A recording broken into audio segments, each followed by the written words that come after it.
Here is a trail I have been walking up on, just now leveled out. And it goes that way, and it goes up to Mount Tremont, a mountain I've hiked up to before. But my plan was, you see that little mountain up there? I don't know if that's Tremont. Otherwise, I think I'd be going in between that one and the one to the left. So I was aiming for kind of like a col. And on the map, I saw a cute little mini pond. And I just picked this on the map. I just decided that looks doable. It's only another mile from here. And now I'm here, and even looking at just going the shortest bit off trail looks ridiculous to me. What was I thinking? My quote for this was, on the way here, was I heard on this podcast I just listened to. Critics ruin the best ideas. And I thought, yeah, just let yourself be free and think of these crazy ideas and just do it. It's 1 mile on what should be a trail. So I think this little, but what trail is that? What am I talking about? The reality is just hitting me like this is absolutely not going to work out. What should I do? I need plan B. So I'm going down.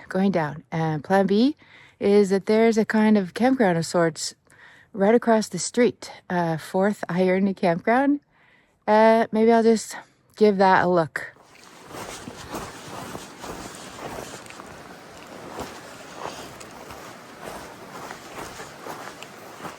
It is about 2 o'clock. I have driven across the street to this parking lot for the 4th Iron Campground, and I can't help but notice those 2 mountains right there. I believe on the right is Mount Tremont, and on the left is Bartlett something or other. And in between there is the col. And up there must be a tiny, cute pond and flat area. And my curiosity wonders if you could possibly have a look out to the other side, to the beautiful valley. I'll never know.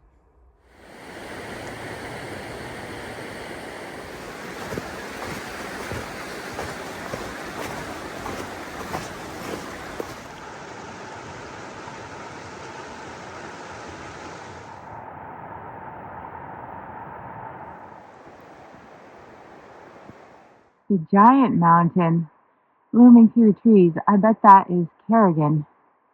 Quite the cool neighborhood here. I looked for tracks. Only track I could see is this linear track, which has pretty small footprints with claw marks, so I think fox, possibly. Here is campsite number 1. Somebody definitely been here very recently. They had their tent right there. Smells so nice.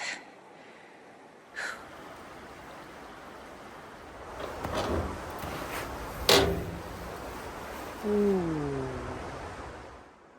I'm starting to get the feeling that the person who occupied campsite number 1 might plan on returning sometime.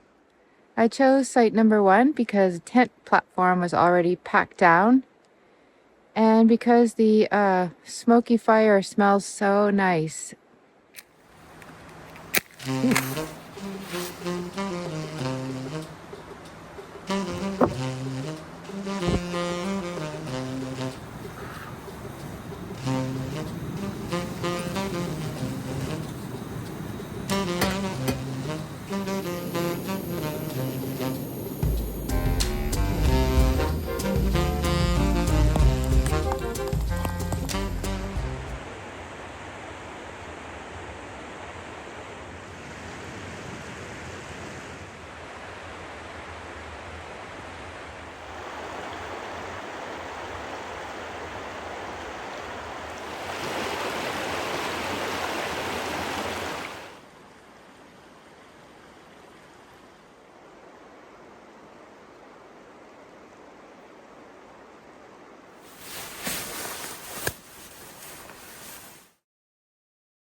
Hooray, my bear can was undisturbed in the night.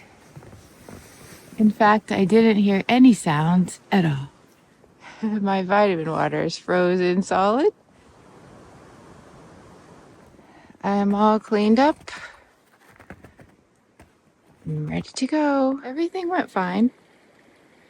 Knowing my car is so close affected many little details of my camp. For example, I'm not going to make my camp breakfast because I know the town is so nearby. And that sounds like more fun under the circumstances. Let's go look at the river one last time before I make my way.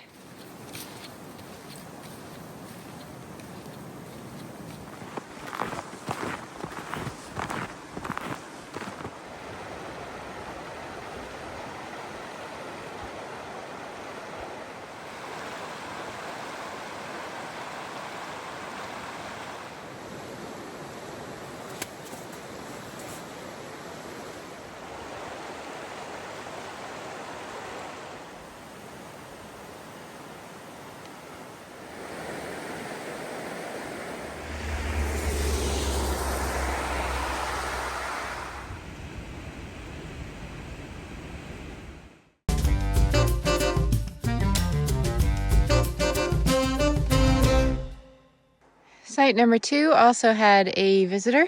Here's their tent pad. They get their own bear can. There's a picnic table, and as you can notice, it's a close neighbor to number 1. Here there is a path going down to a beautiful river. A sign says don't camp right next to the river. But I see a sign over there leading me to sites 3, 4, and 5 through 8. Wow.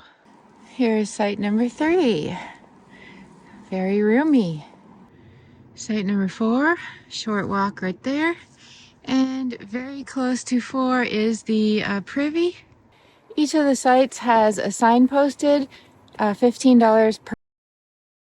But the Iron Ranger, the thing where you can pay if nobody's here, is all wrapped up and closed. Number 5. So I'm on a little path near this river. And here's going to be number 6, and I bet you 7 and 8 are right beyond there.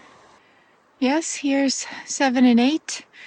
Looks like there's a back path to get to the privy without having to go all the way around again. That's nice. Kind of nice to have Kerrigan right there in the background.